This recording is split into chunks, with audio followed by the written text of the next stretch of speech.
नमस्कार. रंग माझा वेगळा आजच्या या पॉडकास्टमध्ये आपण भेटणार आहोत माननीय भोजराजजी काळे सर यांना.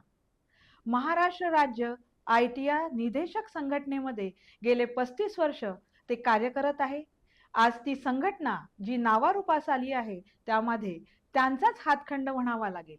सोबतच महानगरपालिकेचे नवनियुक्त नगरसेवक म्हणून ज्यांची नियुक्ती झाली असे माननीय भोजराज काळे सर आज रंग माझा वेगळा यामध्ये आपणा सर्वात भेटायला आलेले आहे. नमस्कार सर.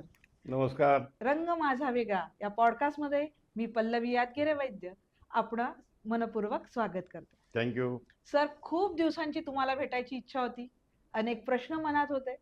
ITR ची जी संघटना आहे त्या संघटनेचा एक वेगळा ऑरा अमरावतीमध्ये नाही महाराष्ट्रामध्ये आहे. त्यानिमित्ताने एक तुमची पर्सनॅलिटी वेगळ्या पद्धतीने ओळखल्या जाते. संघटनेचे पितामह म्हणून तुम्हाला ओळखले जाते. त्यासोबतच छत्री तलावावर चाललेल्या सांस्कृतिक कार्यक्रमामध्ये पण आज तुम्ही एक वेगळी तुमची इमेज निर्माण केली आहे. आणि आता हे नवीन घेतलेलं स्वीकृत नगरसेवकाचं पद. हा प्रवास कुठून सुरू झाला आणि इथपर्यंत कसा आला याबद्दल थोडी आम्हाला माहिती द्या. कसं आहे, आम्ही समजा शेतकरी कुटुंबातले ग्रामीण भागात आणि त्यामुळे त्या काळची समजा 1964-65 बाबतीत बऱ्यापैकी शेती जरी असली तरी पारंपरिक शेती पद्धतीमुळं काही आर्थिक स्रोत फारसे त्याच्यामध्ये नव्हते होते अशातला काही भाग नाही. वास्तविक पाहता माझे वडील जे आहे हे त्यांच्या काळामध्ये ॲग्रिकल्चर वुरशर पास झालेले आहे. अरे बापरे. हो. आणि सॉइल कन्झर्वेशन डिपार्टमेंटला ते ॲग्रिकल्चर डिपार्टमेंटमध्ये ॲग्रिकल्चर असिस्टंट म्हणून होते त्या काळात. आणि ते बेरार स्टेट होते त्यावेळी. 50-60 वर्ष आधीची गोष्ट. येस बेरार स्टेट होतं. आपण महाराष्ट्र नव्हता, आपला विदर्भ नव्हता, बेरार स्टेट होता. आणि त्याची बेरार स्टेटची म्हणजे जी व्याप्ती होती ती MP आणि आपलं नागपूर समजा विदर्भ, पूर्व विदर्भ अशामधून ते बनलेलं होतं. तर ते शासकीय नोकरीत असल्या कारणाकडे नोकरी आणि इकडे शेती अशा याच्यामध्ये त्यांचं मग बायफर्केशन जेव्हा झालं महाराष्ट्र आणि MP तेव्हा त्यांची ते हंसेरा बालाघाट त्या एरियामध्ये त्यांना अंतर्भाव त्यांचा करण्यात आला. अच्छा अच्छा. मग त्या आमचे आजोबा वगैरे म्हणे काय ते सोडून दे. त्यांनी मग सोडून दिली नोकरी आणि मग शेती केली. शेती केल्यानंतर मग आता शेतीचा हातखंडा आमच्या वडिलांचा चांगला मानला जातो. ते ॲग्रिकल्चर डिपार्टमेंटचं त्यांना खूप ध्यान आहे. चांगली शेती करत होती, उत्तम करत होते. पण परिवार आमचा एवढा मोठा वाढत गेला कारण का आज आम्ही 8 भाऊ आणि 8 बहीण आहे. अरे बापरे. 16 जण. आता अशा सॉरी 4 बहीण 4 8 जण. आणि एक मोठा सगळ्यात पहिला तो आमचा वारला असं सांगतात. तर एवढा मोठा परिवार असल्यानंतर वडिलांना एज्युकेशनचं थोडंसं महत्व होतं. मग ते आपण जर ग्रामीण भागात राहिलं तर पोरांचा शिक्षणाचा प्रश्न निर्माण होऊ शकतो. म्हणजे आमच्या आजोबाही शिक्षणासाठी खूप आग्रही होते, धडप होते. त्यांनी सांगितलं तू असं कर, आता तू इथून सोड, आता अमरावतीत जाय, लेकराचं शिक्षण महत्वाचं. म्हणून त्यांनी मग 1965 अमरावती गाठली. अमरावतीमध्ये शिवाजी शिक्षण संस्थेचं जे रुरल इन्स्टिट्यूट आहे तिथे ते जॉईन झाले ॲग्रिकल्चर फील्डमन म्हणून. मग 1965 आम्ही एका चाळीत राहत होतो गाडगेनगरमध्ये. म्हणजे संजय खोडके आणि आम्ही शेजारी तेव्हापासून ते तिथं आहे, आम्ही मग थोडंसं लांब गेलो. तर तिथून तर खरा प्रवास. म्हणजे माझं पहिली ते दुसरा वर्ग हा प्राथमिक शाळा जिल्हा परिषदची जी गावला असते तिथे झाला. त्याच्यानंतर इथे मग शिवाजी एज्युकेशन सोसायटी गाडगे महाराज प्राथमिक शाळा तिथे 4थीपर्यंत. मग शिवाजी एज्युकेशनमध्ये बाकी सगळं एज्युकेशन झालं, शाळा झालं, कॉलेज झालं सगळं. त्याच्यानंतर ITI झालं. ITI याच्यासाठी झालं का BSc पार्ट 1 मध्ये मी VME लावतो. चांगले पर्सेंटेज होते मला, माझी टीम चांगली होती. परंतु कसं आहे, मित्र परिवार जो मिळाला थोडा विद्यार्थी राजकीय संघटनेमध्ये सक्रिय असताना मिळाला. मी त्याच्यामध्ये जुळल्या गेलो. आणि त्यावेळेस 1973ला विदर्भ महाविद्यालयाची सिल्वर ज्युबिली होती बरोबर बरोबर. आणि त्या सिल्वर हा. ज्युबिली असल्यामुळे इलेक्शन मध्ये चांगली रंगत होती. हा. मग ते मी पॅनल बिनल लढवण्यामध्ये घुसलो, नापास. म्हणजे सायन्स मध्ये असूनही हा. मग काय 2-3 वर्ष त्याच्यामध्ये गेल्यानंतर मग साधं ग्रॅज्युएशन करायचं ठरलं. ते तर मी इझी केलं म्हणा. मग आई वडिलांचं म्हणणं असं होतं का तू ITI करून टाक. हा. मी म्हटलं ते ITI करणं, तिथं तो ड्रेस बीस पाहून म्हटलं ते आपण नाही त्यात ITI.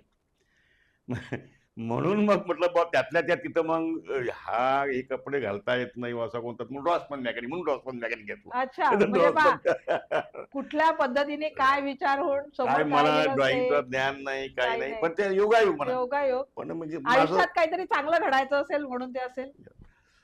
पण मला ते पटकन लक्षात येणं, हा. समजणं हा विषय मला तेवढा समज होता. आणि माझं मी पहिल्या वर्गापासून मॅथमॅटिक्स खूप चांगलं चांगलं होतं. पैकीच्या पैकीच मार्क मला पहिला, दुसरा, तिसरा, चौथा पासून हा. तर ITI मध्ये पैकीच्या पैकी मार्क मला मॅथमॅटिक्स मध्ये. अच्छा. हो. मग ते झाल्यानंतर मग आता काय लहान भाऊ मुंबईला पनवेलला होता तो. हा. पनवेलला मग नोकरीच्या निमित्तानं तिकडे जाणं झालं आणि पनवेलमध्ये सहज म्हणून गेलो मी. हम्म. ज्या फॅक्टरीमध्ये माझा भाऊ तिथं काम करत होता तोही ड्रॉसमन झालेला होता. अच्छा. योगायोग. हा. आणि तो म्हणजे अशोक जानोरकर, हा. संत गाडगे महाराजांचा नातू. अच्छा अच्छा. त्याची तिथं जानोरकर. फॅक्टरी होती जानोरकर. हा, जानोरकर. त्याची पनवेलला फॅक्टरी. हा. रमेश जानोरकर, अशोक जानोरकर दोघं भाऊ. दोघं भाऊ होते, बरोबर आहे. त्यांच्या मुलीचे मुलं होते मला वाटतं ते जानोरकर. जानोरकर नाही, जानोरकर हे आडनाव गाडगे महाराज गाडगे महाराज जानोरकरच. जानोरकर. गाडगे महाराज हे हा, हा, जानोरकरच. त्याच्यामुळं मग तिथे राहिल्यानंतर मग सहज म्हणून त्यांनी मला फिरायला ITI मध्ये गेलो. त्याचा मित्र तिथं ड्रॉइंग इंजिनिअरिंग ड्रॉइंग इन्स्टिट्यूट हा, होतं. हा. माझी भेट घेऊन काय जागा, तुम्ही आमची इथं जागा आहे. हम्म. सहज प्रिन्सिपॉल गेले आणि ते प्रिन्सिपल तिथं योगायोगानं गोसाई साहेब होते. हा. आणि मी ITI शिकत असताना माझ्या वर्गाच्या बाजूने त्यांचं ऑफिस होतं, ते DA होती. अच्छा. म्हटलं सर तुम्ही आमची इथं DA होते. अरे हो हो, काय काय असं, चल उद्यापासून येऊन जा. हा. सहज म्हणून मला त्यांनी जागा बोलावलं. खाली होती म्हणून तात्पुरती तुला 29 दिवसाची ऑर्डर त्यांनी दिली मला 11 जानेवारी 1982ला. अरे बापरे. मग 3 महिन्यानंतर मग त्या प्रोसिजर एम्प्लॉयमेंट मधून हा, नाव हा, वगैरे हा. वगैरे मग इंटरव्ह्यू झाल्यानंतर 28 एप्रिल 1982ला माझा खरा प्रवास सुरू झाला. आणि महाराष्ट्रामध्ये महाराष्ट्र राज्य ITI निदेशक संघटना ज्या संस्थेमध्ये स्थापन झाली तिथेच मी रुजवात केली. पनवेलला तिथून सुरुवात झाली. तिथून सुरुवात झाली.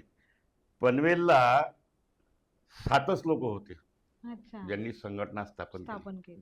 आणि त्यांनी ठरवलं होतं संघटना स्थापन करण्यामागचा उद्देश असा होता की ही व्यवस्था जी होती आपली, काहीच मान सन्मान नव्हता शिक्षकांना. त्यांना साधा CLचा जरी अर्ज करायचा असला तर कार्यालयामध्ये त्याच्यासाठी अर्ज करायला लागत होता, आम्हाला CLला जायचं आहे, अर्ज देण्यात यावा. इतकी म्हणजे पगडा सगळा नॉन टीचिंग लोकांचा. आणि प्रिन्सिपल लोक हे अभ्यासू नसल्यामुळं मिनिस्ट्रियल जो स्टाफ असतो त्यांच्याच मनानं ऐकतो जनरली. आजही तेच आहे, आताही त्याच्यामध्ये काही फरक झाला. मग त्या संघ आणि कोकणातले लोक जे आहेत ना खरंच हुशार असतात.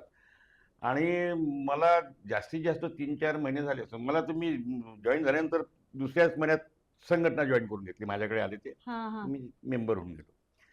आणि योगायोगानं पॉलिटिकली मध्ये सुरेंद्र विहार त्यावेळेस मिनिस्टर झाले होते. सुरेंद्र विहार हे माझे भाचे आहे. योगायोगानं ITI मध्ये आमदारांची टीम आली होती. माझे ते परिचय वगैरे त्यांनी पाहिलं मान त्या दोघही भावांना. आम्ही दोघे भाऊ तिथे लागलो होतो. तर ते ओळखी पाडगे मग तिथे एक वेगळं माहोल होऊन गेलं बाबा, परिचय वगैरे मिनिस्टर असं तसं एक थोडंसं होऊन गेलं. त्यांनी मला 5व्या महिन्या 5च महिन्याच्या नोकरीमध्ये मला शाखेचा अध्यक्ष करून टाकलं. अच्छा. पनवेल. पनवेल शाखेचा.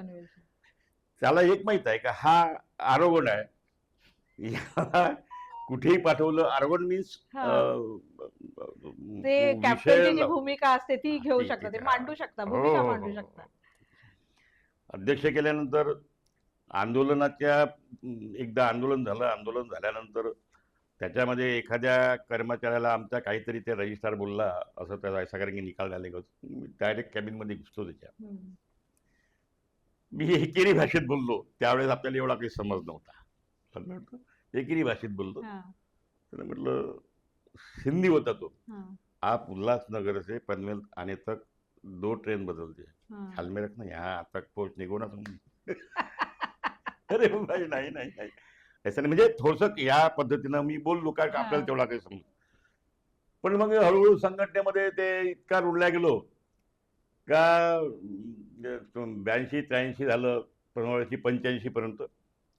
आणि तिथे 83ला ऑल ओव्हर महाराष्ट्राचे स्पोर्ट्स झाले होते पनवेलमध्ये. पनवेलमध्ये मी बोलावलं तिथं. मग जागा सगळी मोठ्या मोठ्या दगडाची होती. ती ग्राउंड साफ करायला 1 महिना लागला, ट्रॅक्टर वगैरे नाही. मी स्वतः मला ट्रॅक्टर चालवणे, ग्राउंड तयार करणे सगळं. आणि मी NCCचा सार्जंट होतो, त्याच्यामुळे मार्चिंग माझं परफेक्ट होतं. मी नाटकामध्ये कामं केलेली आहेत शाळेमध्ये असताना. आणि मी बँड मास्टर होतो. मला उत्तम बँड जमते शाळेचा. आणि स्काउट अँड गाईडचाही आपण अष्टपैलू व्यक्तिमत्व ज्याला म्हणतो ते सगळे गुण होते. ते मी गुण वापरले माझे त्या स्पोर्ट्समध्ये. मी एक टीम, म्हणजे त्यावेळेस नुकतेच तुमचे आशियाचे गेम्स झाले होते. मग ते थीम मला माहित होती. त्या थीम प्रमाणे मग जेवढ्या रिजनच्या टीम्स होत्या त्या टीमच्या प्रत्येक टीम समोर झोन समोर एक त्या हे फ्लॅग घेऊन त्या रिजनचा कॅप्टन असतो आणि त्याच्यासमोर मग त्या रिजनचं नावाची पाटी घेऊन आम्ही त्या लेडीज ठेवल्या होत्या. स्टेनोच्या पोरी आणि ड्रॉसपनच्या पोरी. पूर्ण माझ्यात स्वागत गीत तयार करणं वगैरे. छान ड्रेस कोड वगैरे होते. मार्चिंग फार्चिंग सगळं इतकं सुंदर आयोजन झालं होतं त्याचं. तर आमच्या डेप्युटी डायरेक्टरनं फ्लॅग म्हणजे उतरवताना तो माझ्या हातून घेतला होता. हो, बानाईस साहेब होते ते, विदर्भाचेच आपल्या. तर ते तेव्हापासून मग थोडंसं वलय तयार झालं. शेवटी कामाने ओळख होते माणसाची. हो, तशी काही म्हणजे काय तिथल्या लोकांचं माझं होतं वगैरे असं नाही. आणि माझा जो ग्रुप होता बाहेरचा तो चांगला थोडासा होता. एक सर्कल इन्स्पेक्टर होता, एक डॉक्टर होता. आम्ही रूम पार्टनर होतो. त्याच्यामुळे थोडंसं बऱ्यापैकी लोकांच्या नजरेमध्ये खटकत होतं किंवा आवडत होतं, दोन्ही गोष्टी होत्या. तर अशामध्ये जळगावला आमचं मिटिंग होती संघटनेची. कारण का आमचे जनरल सेक्रेटरी माननीय स्वर्गवासी PG चौधरी होते. त्यांनी मिटिंग ठेवली आणि मला पनवेलवरून जे जायचं होतं तर आता यंग अनमॅरिड मी, माझा मित्र डॉक्टर झकीर होता. तो यार मेरे को भी औरंगाबाद जाना है. आम्ही नवीन ब्लूटूथ त्याची बुलेट, आम्ही बुलेटनं गेलो होतो पनवेलवरून. पाऊस सुरू. त्याच्यात आनंद आम्हाला याचा पाऊस सुरू आहे म्हणून खंडाला लोणावळा घाटातून गेल्यानंतर आम्हाला एक वेगळी ते एक हे होतं. आणि ते एजही तसं होतं ना, एज होतं तसं. तिथून गेल्यानंतर मग गणपतीचा महोत्सव होता, तो गेलो. मग अहमदनगरमध्ये आम्ही तिथं नॅशनल हॉकी प्लेअर होता एक, त्या माझा जो डॉक्टर झकीर म्हणून होता, त्याचा तो मित्र होता. तो हाही हॉकी प्लेअर होता. मग त्यानं ते मिलिटरी कॅन्टीनमध्ये आम्हाला आग्रह केला जेवलं वगैरे. चांगलं छान जेवण वगैरे झालं. रात्री तिथे 11 वाजले आम्हाला. तर तो म्हणे मग तुम्ही इथं थांबून जा, मुक्काम करून घे. पण म्हटलं आता नाही, जाऊ द्या, इथून औरंगाबादून आम्हाला जायला लागते तरी किती वेळ. निघालो आम्ही. त्याला म्हटलं आता मी गाडी चालवत नाही का, मी मागं सोपतो. तर नेवासा आहे की नाही गाव, प्रवारा नेवासा फाटा, त्या टर्निंगच्या त्या पॉइंटवर खूप मोठा ऍक्सिडेंट झाला आमचा. ते पुनर्जन्मच झाला. माझा अजूनही हा हात असा होतो, हा हात होत नाही. ह्या कंपाऊंड फ्रॅक्चर झाला होता. त्याला तो नवीन असल्या कारणामुळे त्यांनीच तो गाडी स्पीडनं चालवायला गेला आणि राऊंड मोठा असल्यामुळे राऊंडमध्ये गाडी ही 45च्या स्पीडमध्ये झोपून का लागते, त्यानं तशीच काढली. ती टर्निंगवर न घेता सर्व जाऊन साईडला माईलस्टोनला लेग गार्ड लागला. मी वरून फेकल्या गेलो झोपेत. मलाही माहीत नाही.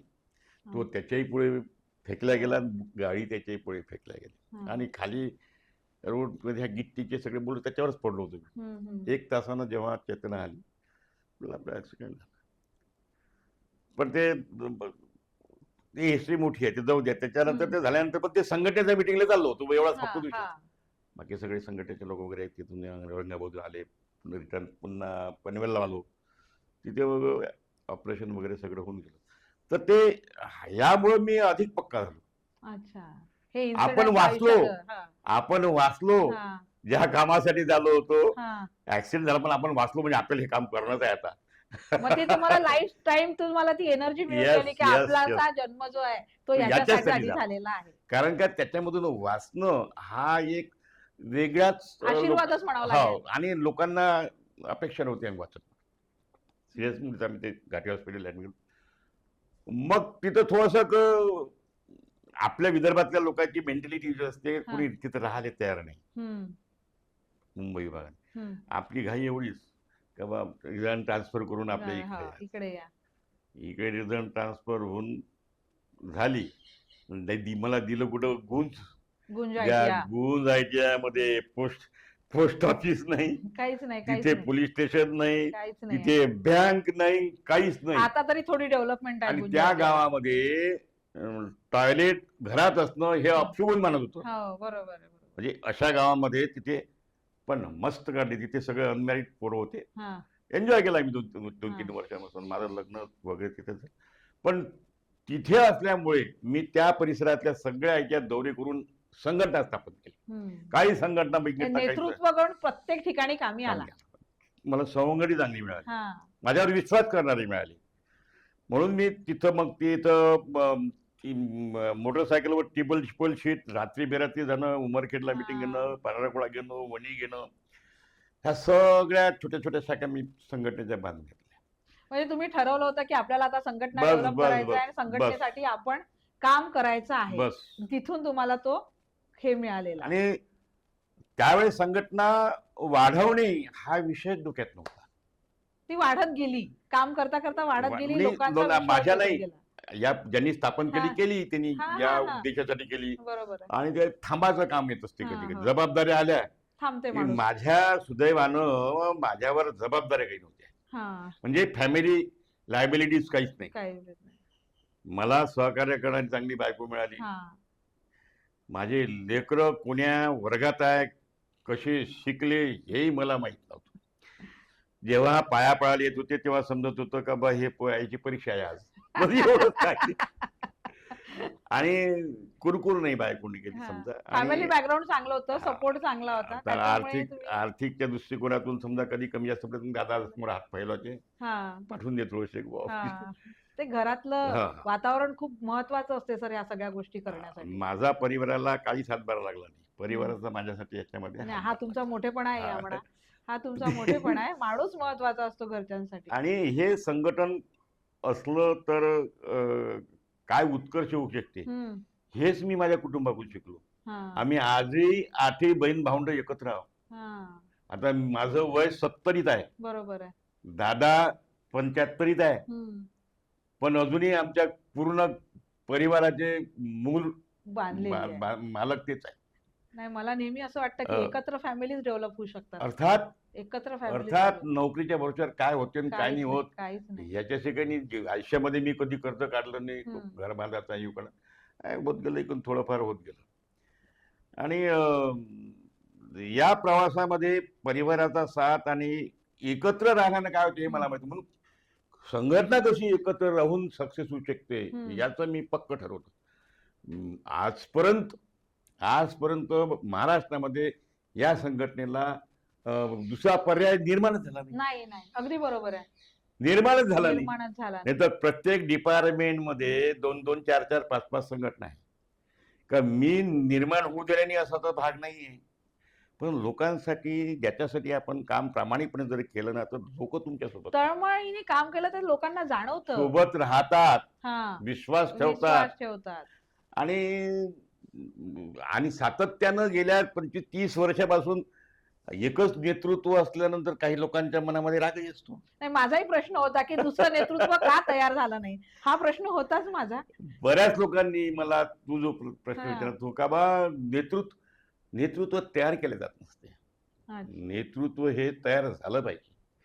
ही काही पाठशाला नाही का संघटनेचं काम करायचं आहे बाबा हे असं करायला पाहिजे तसं करायला पाहिजे असं नाही. मला कोणी शिकवलं नाही. माझ्या समोर आदर्श होते ज्यांनी संघटनेसाठी खस्ता घाललाय, ज्यांनी संघटनेसाठी झिजले, त्यांचा आदर्श माझ्या समोर होता. एकजुटीनं कोकण माझ्या पाठीशी होतं. हम्म. कोकण माझ्यासोबत होतं म्हणून मी अमरावतीत रिजनवर आल्यानंतरही मला जनरल सेक्रेटरी मी होऊ शकलो. अरे बापरे. मी इकडल्या लोकांच्या भरोश्यावर इकडल्या नाही. लोकांचा माझा फारसा परिचय नव्हता. नागपूर रिजनचा तो अजिबातच नव्हता. हम्म.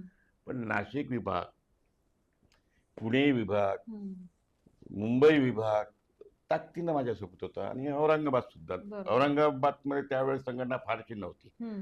पण ते नंतर मग बरेच मित्र भेटले, त्यांना एकत्र वाढत वाढत गेल्या संघटना आणि त्या वाढता वाढता आज बऱ्यापैकी झालं. पण संघटना एकदा स्टेबल झाली, हम्म. कारण का संघटना ही 3 तत्वावर चालते. हम्म.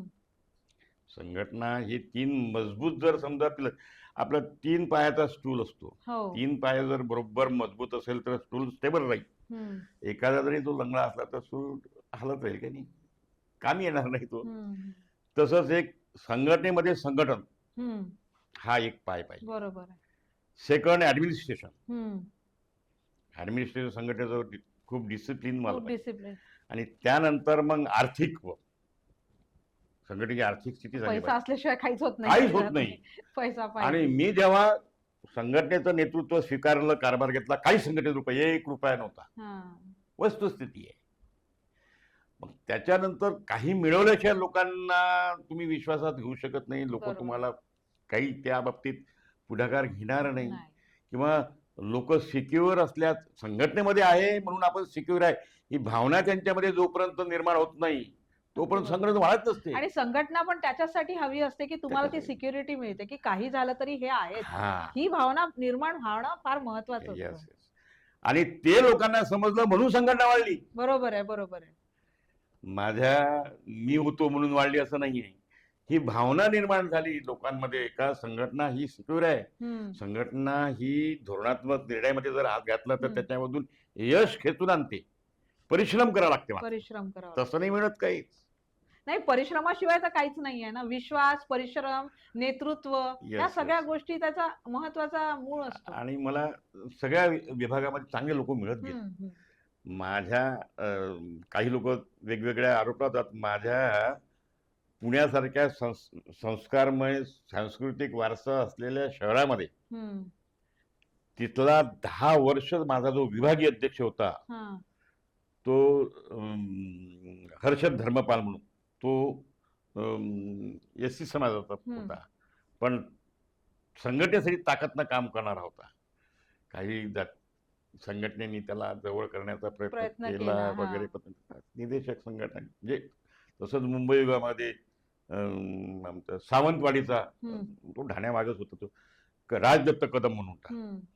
तो त्यांनी 10-12 वर्ष नेतृत्व केलं. म्हणजे जातीफातीचा हा भाग मी संघटनेत चुकून येऊ दिला. म्हणूनच संघटना वाढली. एक्झॅक्टली. म्हणूनच संघटना वाढली आणि हे लोकांना विश्वास पडलो हम्म. की बा इथं फेवरेबल आम्ही कोणाला करत नाही. जो काम करण त्याला पदावर, त्याला पदा. नाही तुम्ही पदाधिकारी होऊच देत नाही. हम्म. होऊ देत नाही आता असं म्हटलं तर असं मग का बा तुम्ही हे कशी, कारण का भीती मला अजूनही भीती आहे हा. का संघटनेमध्ये जर चुकीच्या माणसाच्या हाती जर नेतृत्व गेलं तर संघटनाला हानी होईल. हानी होईल, दुफळी निर्माण होईल. म्हणून मी त्या काळजीपोटी होऊच देत नाही. म्हणून रिटायर झाल्यानंतर मी काळजी घेतो. अनेकांचे त्याच्यामध्ये जे स्वार्थाने संघटनात घुसू पाहतात, हम्म. ज्यांना संघटनेमध्ये आज जाऊन एवढी मोठी जेव्हा लोक तुम्हाला दिसतात त्या लोकांचा फायदा घ्यायसाठी नजरा आता सगळ्यांच्याच असतील ना. आर्थिक मजबूत केलं मी. हा. संघटनेजवळ मजबूत पैसा आहे आमच्याजवळ आता. बरोबर. म्हणजे आर्थिक परिस्थिती काही नाही देत. पूर्वी जवळच्या खिशातून पैसे लावून करतो. आणि याचा दबदबा एवढा झाला का तो दिल्ली लेवलवर ऑल ओव्हर इंडियामध्ये महाराष्ट्र राज्य आयटीआय निदेशक संघटनेला चांगलं वजन मानलं जातं. मानल्या जातात. आणि म्हणूनच मी या ऑल इंडिया लेवलचा जनरल सेक्रेटरी महाराष्ट्राचा गेला. बरोबर. माडी सर, महादेव माडी. हा. मी ॲडव्हायझरी कमिटीचा चेअरमन म्हणून आहे. हा. आता ते कसं आहे हळूहळू मागं आता वयोमानानुसार म्हटल्यापेक्षा किंवा जबाबदारी लोकांवर देऊन जबाबदारीने ते वागले पाहिजे. मला त्रागा हाच होतो. आज लोकांना स्वतःहून करण्याची प्रवृत्ती अजून सांगाच लागते. नाही, मला असं वाटतं की लोकांना फक्त नाव पाहिजे, चेहरा पाहिजे, पब्लिसिटी पाहिजे, पण काम करण्याचं जे मूळ असतं ते आपण नाही देऊ शकत. ते त्यांच्यामध्ये निर्माणच नाही झालं. वेळ द्यावा लागते. भरपूर वेळ द्यावा लागतो. वेळ द्यायला लागते. माझी 20 वर्ष नोकरी झाल्यानंतर मी डोक्यात आणलं की आपल्याला घर पाहिजे बाबा, आपलं स्वतःचं घर झालं हा. पाहिजे. आता लोक नोकरी लागल्यावर 4च वर्ष जाते तर घराचं लोन, गाडीचं लोन, सगळंच पाहिजे. सगळंच पाहिजे.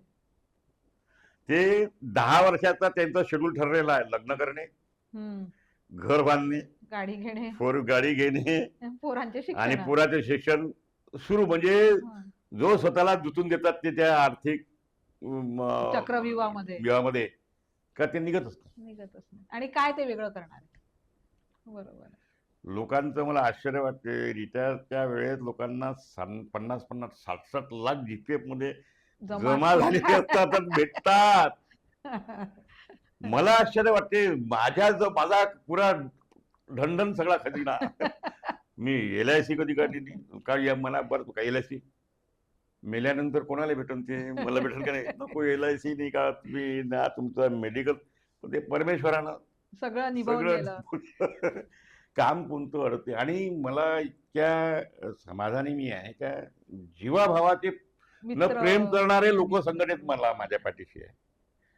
आता तुम्ही म्हणता का नाही, हे नगरसेवकाचा प्रवास कसा. तेच तर स्वीकृत नगरसेवक म्हणजे ITI संघटनेचं एवढं मोठं तुम्ही गव्हर्नमेंट उभारना, कीर्तांना, रिटायर झाल्यानंतर आज 25-30 वर्ष झाल्यानंतर एकदम स्वीकृत नगरसेवक. म्हणजे तुम्ही कुठे नाव नाही, राजकारणात नाही, काहीच नाही, मग एकदम नाव येणं बरोबर आहे. आणि सगळ्यांना शॉकेबल होतं की अरे भोजराज काळे सर स्वीकृत. सगळ्यांना नाही, मला शॉकेबल होते. मला शॉक झाला होता. काही बातम्या बाहेर येतात की यांचं एवढं, तेवढं. मग अशा याच्यात काळे सर स्वीकृत नगरसेवक, खरोखर. आणि ती फार आनंदाची गोष्ट होती. आणि मी स्वीकृत नगरसेवक झालो म्हणून बाकीचे जे पक्ष आहेत, इतर पक्षवाल्यांना त्यांना आनंद झाला. एक संजीव भाऊनोबा चांगल्या माणसाला दिलं. म्हणजे हे बोलले जातं. लोक जनरली असं बोलत नाही. पण संजीव भाऊंचा पण मोठेपणा म्हणा, त्यांच्याकडे किती लोक असतील, पण काम करणाऱ्या माणसाला त्यांनी जागा दिली, हे त्यांचं आदरणीय संजीव खोडके आणि सुलभाताई खोडके यांचा जो विश्वास, समजा जरी आम्ही शेजारी असतो तर तो विषय पुढे इथे आला नाही. आणि माझ्या मागे ज्या पद्धतीने लोक आहेत आजही संघटनेचे, ते क्रेडिट आहे खरं माझं स्वीकृत नगरसेवक होण्याचं. संघटनेने तुम्हाला नगरसेवकापर्यंत बिलकुल मला ते मान्यच करावं लागेल. मला कसं आहे, समोरचा पॉलिटिशियन माणसाला या माणसाची कॅपॅसिटी काय हे समजतं. जवळचे तर सगळेच असतात. एका हाकेनं 40-50 लोक, 50-60 लोक सोबत राहतात माझ्या आजही. बरोबर. हा विषय सोपा नाही आहे ना. रिटायर झाल्यानंतर एका हाकेनं जर काही म्हटलं तर बरं, स्वभाव चांगला नाही आहे माझा. मी जरा रॅश बोलतो एकदम. मला वाटतं ते तुमचं USB आहे. ते तुमचं USB आहे. कधी कधी असा स्वभावच माणसाला पुढे नेतो. नाही, मी त्यांना रागवतो, रॅशली बोलतो. मी माझे लेकरं समजून बोलतो मी त्यांना. मग तेच ना, त्याच्यात आपुलकी आहे ना. आणि प्रेमही मी भरपूर करतो. आपुलकी आहे ना, प्रेमही करतो. आणि कसं आहे, मला असा एकतरी संघटनेचा तुम्ही माणूस दाखवा का ज्याचे फॅमिली रिलेशन आहे. माझ्या कार्यकर्त्याचे माझ्यासोबत फॅमिली रिलेशन आहे. मुलगी सून सगळे फॅमिली सारखे आहेत. त्यांच्या संघटना माणसापर्यंत नाही राहिली आहे, ती घरापर्यंत पोहोचली आहे. तुम्ही जर संघटनेला कौटुंबिक टच देण्याचा जर प्रयत्न केला तर संघटना वाढते. अगदी. तुम्ही पहिले तुमच्या लोकांसोबत कौटुंबिक रिलेशन्स मेंटेन करा, विश्वास घट्ट करा, आणि ते आपोआपच ते पसरते. लोन पसरते ना. बरोबर आहे. तर तो हा सगळा जो इम्पॅक्ट आहे, हा माझे जे पाठीराखे म्हणून माझे लोक आहेत कुठल्याही क्षेत्रात, मग हे म्हणा, मग निसर्ग सांस्कृतिक कला मंच मध्ये, ते माझे तिथे कसं काय सर, ते कसं काय डोक्यात आलं तुमच्या? ते काय झालं, करोनाचा काळ होता 2019-20. घरी बसून सगळे आहेत. म्हटलं याच्यावर आपण काय करायला पाहिजे. सुरेंद्र म्हणजे तो चळवळ्या स्वभाव कुठल्याच वयात शांत बसू देत नाही माणसाला. मी काय केलं, ऑल ओव्हर महाराष्ट्रामध्ये निदेशक सांस्कृतिक चळवळ म्हणून उभी केली आणि त्याची ऑनलाईन मीटिंग घेतली. अच्छा. आणि तिथे मग ऑनलाईन गाण्याची स्पर्धा घेतली. पूर्ण महाराष्ट्र जोडला गेला त्याच्यामध्ये आणि गायला लागला. आणि न गाणारा माणूस मी त्याचा जज होतो.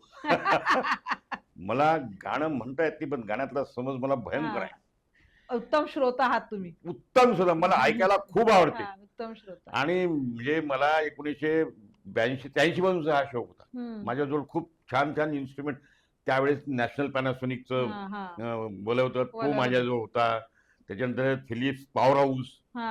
हे ऐकण्याच्या स्रोताने आणि सोनीचेच कॅसेट वगैरे पाहिजे या सगळ्या गोष्टीचा मला खूप छंद होता. हा, हा. आणि त्यामुळे नाटकाचा छंद तर होताच मला. आणि इतकी सुंदर स्पर्धा झाली आमची ऑल ओव्हर महाराष्ट्रामध्ये. इतके उत्तम गायक झाले, चांगलं वाटते. पण ते कोल्हापूर, पुणा, नाशिक, औरंगाबाद, नागपूर, अमरावती, अकोला हे सगळं जोडलं गेलं. हा. आणि तेही संघटना वाढवण्यासाठीचा एक माझा भाग होता. अच्छा. म्हणजे काही लोक संघटनेमध्ये ऍक्टिव्ह असतात, काही हा. लोक एक वेगळ्या मूडमध्ये असतात. बरोबर आहे, पण बरोबर. या संगीत क्षेत्रामध्ये जुळल्या गेल्यामुळे संघटनेबद्दल तर त्यांच्या आत्मीयता वाढली. हा, हा. संघटनेशी पुन्हा जोडल्या गेल्या. एक एक एक विंग तयार झाली. एक wing संघटनेची एक विंग तयार झाली. आणि त्याच्यामुळे संघटनेला हे विविध भाग आहेत, त्याच्यात पैलू आहेत. मग आता ते सक्सेस झाल्यानंतर मग कोरोना वगैरे संपला, भाग संपला. मग सुरेंद्र हा भांडे जो आहे हम्म, हम्म. माझ्यासोबत, त्यालाही नाद होता हा. हे बंद नाही करायचं आपल्याला चालू चालू पाहिजे. ठेवायचं आपल्याला. मग शेतीला 5-6 लोक जवळ करून असं करून तसं करून शेती चालू करून हा. चालू करून सर म्हणे आपल्याला चालू करायचं. म्हटलं तू करतो ना कर, हम्म, त्याला फक्त पाठबळ देणं हम्म. एवढं एवढं त्याला फक्त एवढं सांग, चल फिकीर नको करू तुझ्या पाठीशी आहे. मग तो भिडून जाते. हा. आज नावारूपाला आलाय. म्हणजे अरे आज तिथे- 200 हे होऊन राहिले, आठवडे होऊन राहिले सर. 200 आठवडे कशाला म्हणतात? आणि हा, इतके तिसरं वर्ष, दिवस, आता तिसरं वर्ष ना, लागून ना, राहिलं. इतके दिवस कंटिन्यू कुठली गोष्ट करणं, कंटिन्यू आहे. तेच सुरू कोणीही करतं. आणि तिथे पाणी प्यायला सोय नव्हती त्या हम्म. छत्री एक आपलं वैभव आहे. वैभव आहे. अमरावतीमध्ये एवढं सुंदर नैसर्गिक पर्यटन स्थळ नाहीये बरोबर दिसत. आहे. रणकाळा समजा जसं हा, कोल्हापूरला कोल्हापूरला आहे, आहे तसं. गडकरी रंगायतनच्या समोरचं ते समजा हम्म, हम्म. तळ, ते अमरावतीमध्ये हे उत्तम वडाळी. आणि हम्म. तर तिथे जेव्हा सुलभाताई ह्या बडनेरा मतदारसंघाच्या आमदार जेव्हा हो, होत्या, हो. तेव्हा तिथे छान बोटिंग वगैरे चालायचं. हम्म. नंतर ते मग ते डिस्टर्ब झालं. नंतर पुन्हा रवी राणा साहेबांनी तिकडलं काहीतरी चालू केलं होतं. हम्म. तर तिथे आज बोर बसवली आहे. आज बोरचं उद्घाटन झालं. हो, आज बोरचं उद्घाटन. पाण्याची सोय करून दिली. हम्म. आणि रिटायर झालेले इंजिनियर्स आहेत, प्राध्यापक सगळ्यांना आहेत, एक स्टेज मिळाला ना, मिळालं. आणि ज्यांना कॉन्फिडन्स होता त्यांचा कॉन्फिडन्स वाढला. या याच्यातले लोक समजा जास्त आहे. मी कठोरा नाक्यावरून छत्रीतला येतो छत्री तलावायला. रोज सकाळी 7:30ला हजर. आणि संगीत हा असा विषय आहे, माणूस जर त्या संगीतामध्ये जर रमला तर विश्वातलं सगळं दिसून जाते. दुःख दुःख विसर. म्हणजे जीवन आयुष्य जगण्याचा तो एक सुंदर मंत्र आहे. बरोबर आहे. संगीतामध्ये जर तुम्ही विलीन होत गेले दिवसेंदिवस गाणं म्हणण्याचा एक pattern, मेडिटेशनच आहे सर ते. सुंदर मेडिटेशन. खूप मेडिटेशनच आहे ते. तुम्ही Yes. त्या 2 तासासाठी सगळं विसरता. आणि मला वाटतं आपल्या ह्या धावपळीच्या मध्ये कुठेतरी आठवड्यातून हे 2 तास फार आवश्यक असतात. मला आवश्यक आहे. हा. आणि मला लोक म्हणतात का हो, तुम्ही ज्येष्ठ नागरिक जॉईन केला नाही का? ते म्हटल्यानंतर विचार म्हणजे ज्येष्ठ नागरिक काय करतात, एकत्र बसून काय चर्चा करते मला माहित होतं. वैफल्यग्रस्त जीवनाकडे वाटचाल आहे ती. हा. माझं मानतो बरं चुकीत नाही, म्हणजे नाही. ते असं धाडसाचं ठरेल तसं म्हणणं बरोबर नाही, त्यांचा अपमान येतो. पण माझे गुरु बी.टी. देशमुख प्राध्यापक, हा. त्यांनी म्हटलं माणसाला हातपायात जोर असेपर्यंत माणसानं काम करत राहिला. काम करत राहिलं. ज्या दिवशी तो काम करणार नाही तो कोण्याच कामाचा नाही, त्यानं जगूनही उपयोग नाही असे ते म्हणतात. हा. आता शरीर माणसाचं वय जसं जसं जाते वाढते तोपर्यंत शरीरामध्ये थकवा हा असतो. येणारच आहे तो. हो. पण जर तुम्ही मेंटली जर तंदुरुस्त असाल, फिट असाल, तर थकवा जो आहे ना तो तुमचा तो थोडासा जाणवत नाही. जाणवत नाही.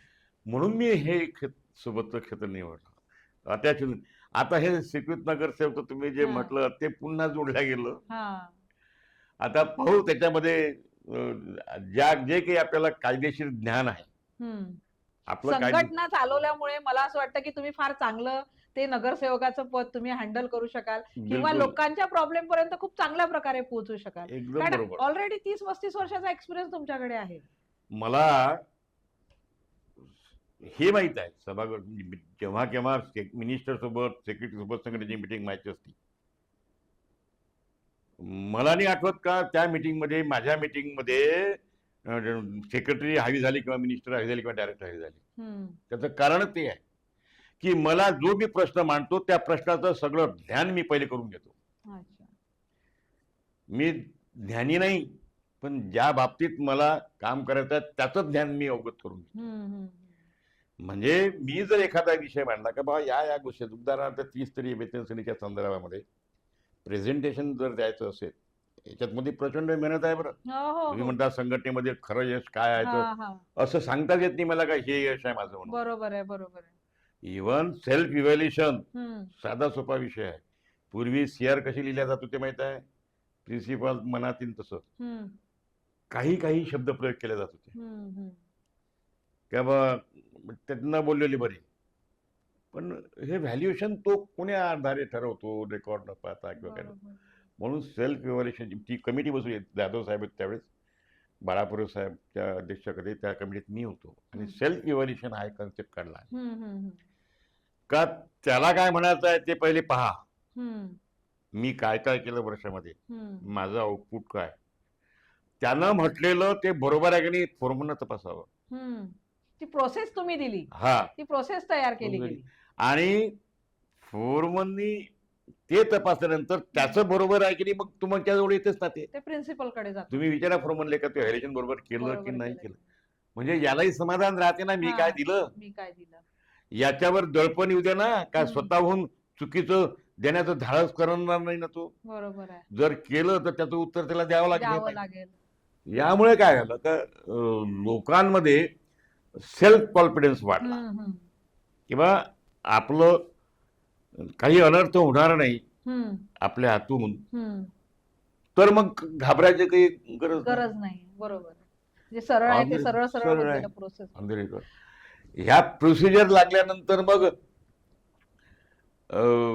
वेतन श्रेणीच्या संदर्भामध्ये म्हणजे जवळजवळ 1973च माझं पाहण्यात आलं वेतन आयोगाचं पुस्तक. त्याच्यामधला एकच शब्द मी पाहिला होता, जेव्हा मी चार्ज घेतला तोपर्यंत संघटनेच्या आर्थिकच्या कुठल्याच मागण्या स्टेबल झाल्या नव्हत्या.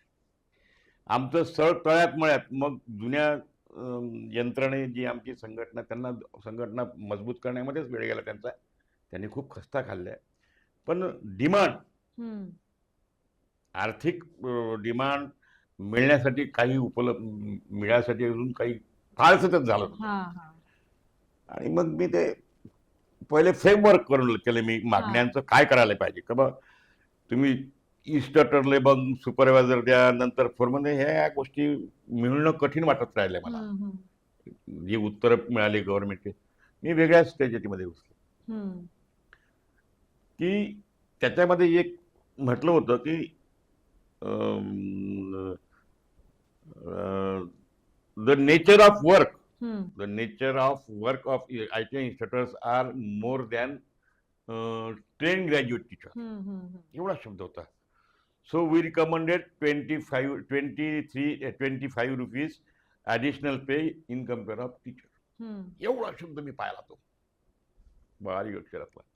ते जर म्हणतात की कंपॅरिझन मध्ये ITI इन्स्ट्रक्टर काम अधिक आहे पुण्यापेक्षा माध्यमिक शिक्षक, म्हणून यांना 25 रुपये जास्त दिले पाहिजे. ते दिलं नाही. पण इक्वल मध्ये शब्द आहे. त्यामध्ये 2 प्रकारचे इन्स्ट्रक्टरची आमच्यात केट होती, एक ज्युनियर, एक सिनियर. बरोबर. एकाला 135 रुपये पे स्केल, एकाला 165 रुपये पे स्केल. काम एकच, ते संपून टाकलं, संपलं. एकच पे स्केल, सेम वर्क सेम पे स्केल. आणि सगळे हायस्कूल टीचरच्या इक्वलंट आणले. बरं, हायस्कूल टीचरच्या आणल्यानंतर मग तेव्हा काय पुन्हा झाला, हायस्कूल टीचरवाल्यांना अपग्रेड आणि फेड टाकलं, आम्हाला पुन्हा 500 कमी टाकलं. मग त्याच्यामध्ये खूप मोठा लढा झाला. आंदोलनं केली, उपोषणं केले.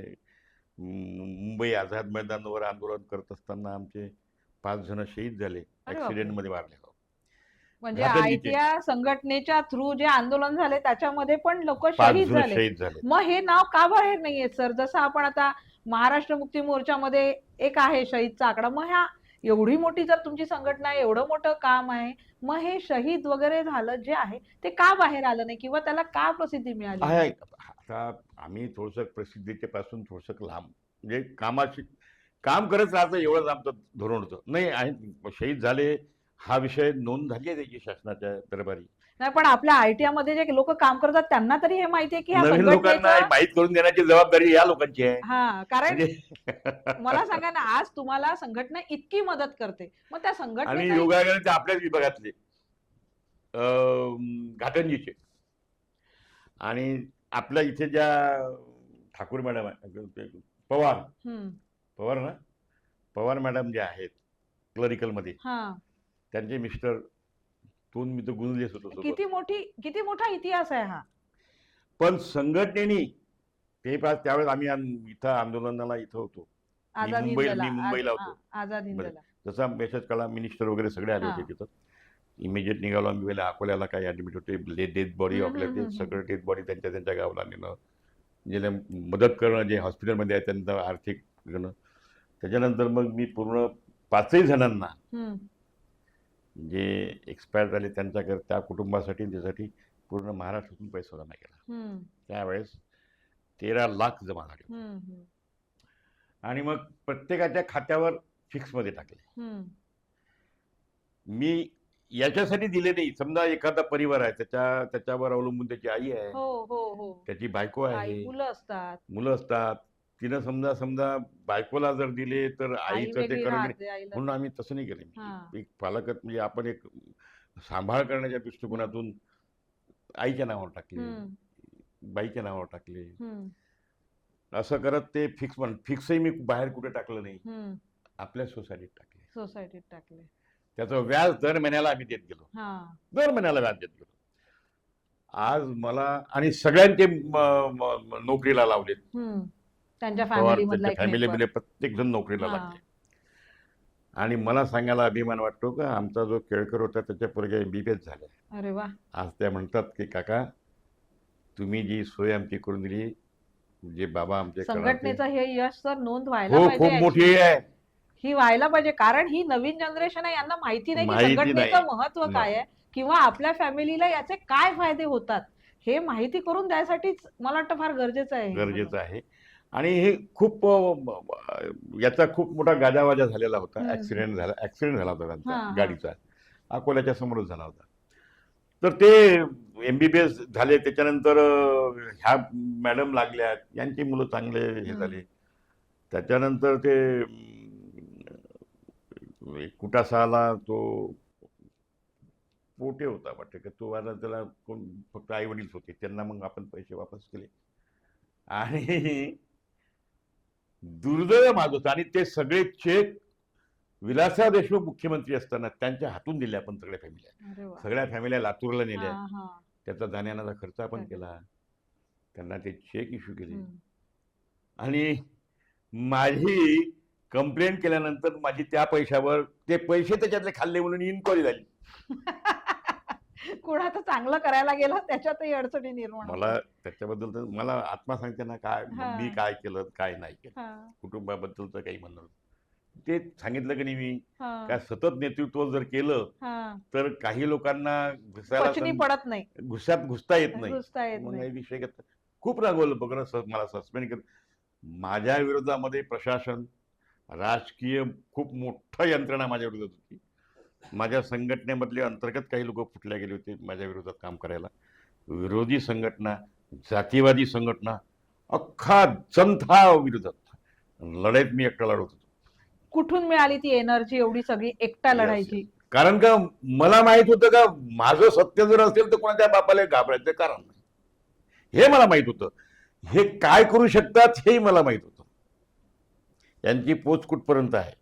पण कायद्याच्या चौकटीमध्ये न्यायालयांची होती. पण मी न्यायालयात नाही गेलो, मी माझी लढाई मी लढलो, वकील नाही ठेवला. अच्छा.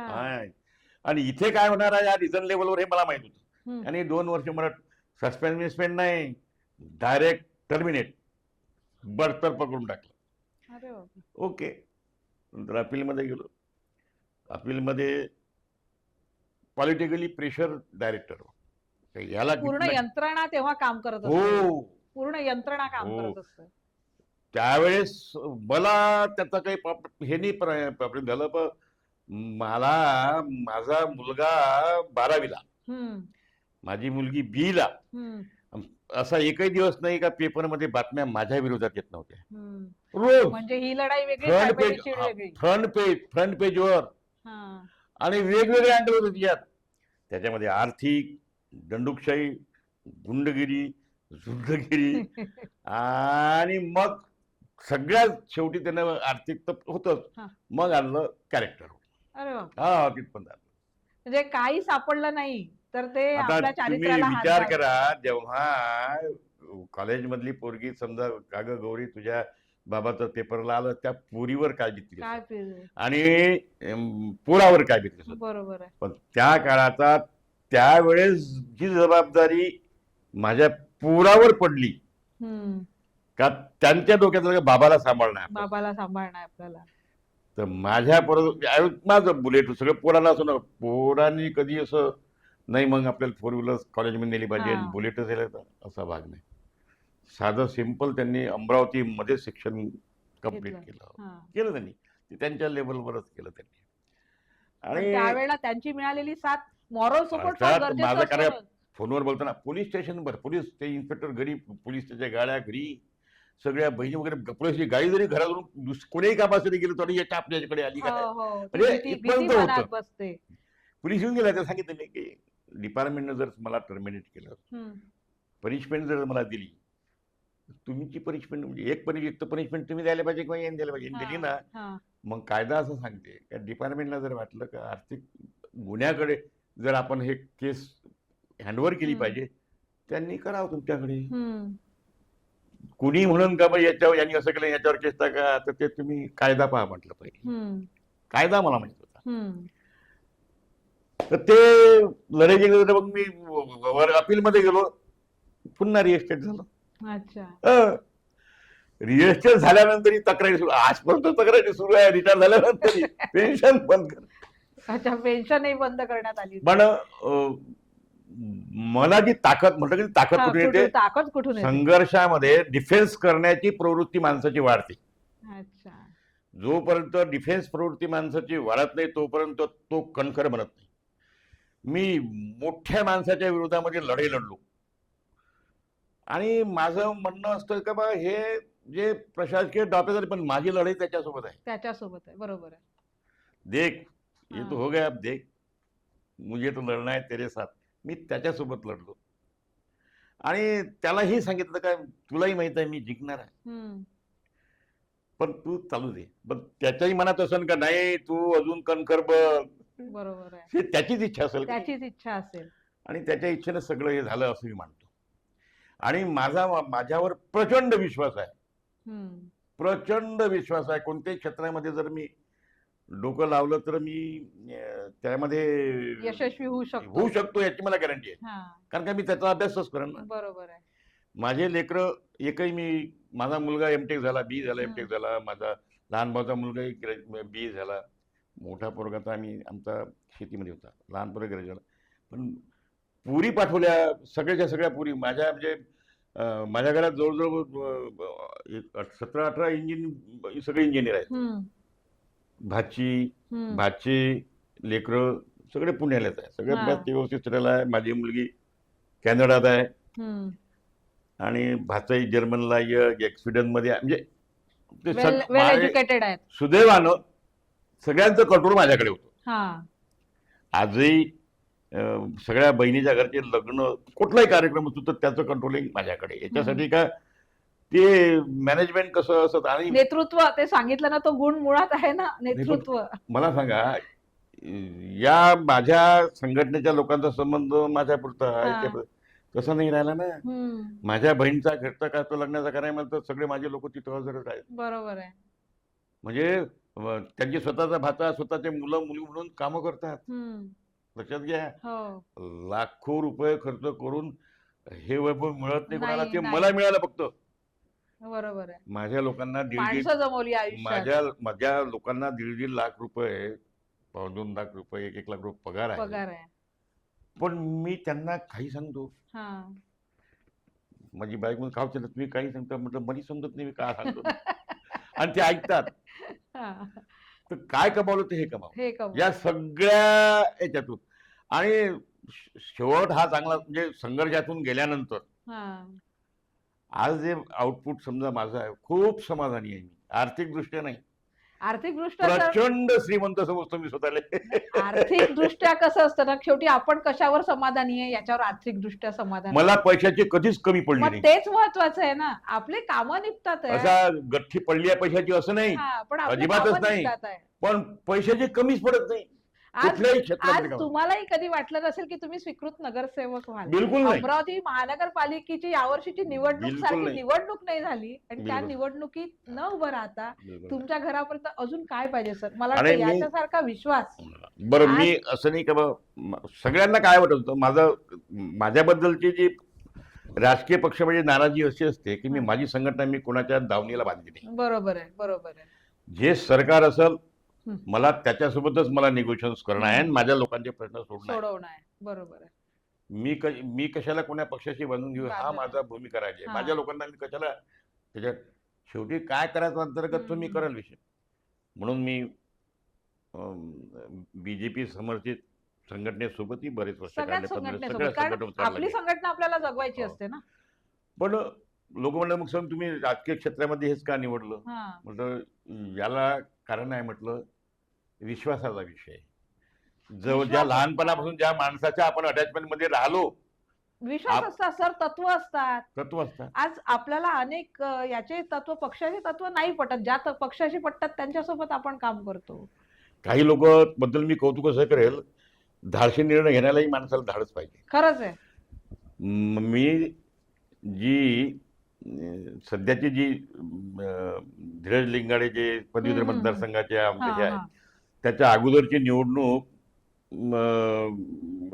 रणजित पाटलाने जिंकली अच्छा. आणि रणजित पाटलांच्या विरोधामध्ये संजय भाऊ खोडके उभे होते. पदवीधर माझे. हा. मी निर्णय हा असा घेतला का अत्यंत चांगला माणूस, हा. हा रणजित रणजित पाटील. पटेल, काही विषय नाहीये. तो मिनिस्टर, हम्म. मी निर्णय घेतला खोडके साहेबांसोबत जायचा. हा. माझे शेजारी ते, हा. कौटुंबिक परिवाराचे संबंध, परिवार, हा. आणि मी काही या पक्षाचा त्या पक्षाचा लेबल लावून घेत नाही. कधीच मला नाही. कोणी म्हणतात की का हो तुम्ही काय कोण्या पक्षाचे, मग माझा DNA काळेच आहे. हम्म. माझ्यात कोण्या पक्षाचा DNA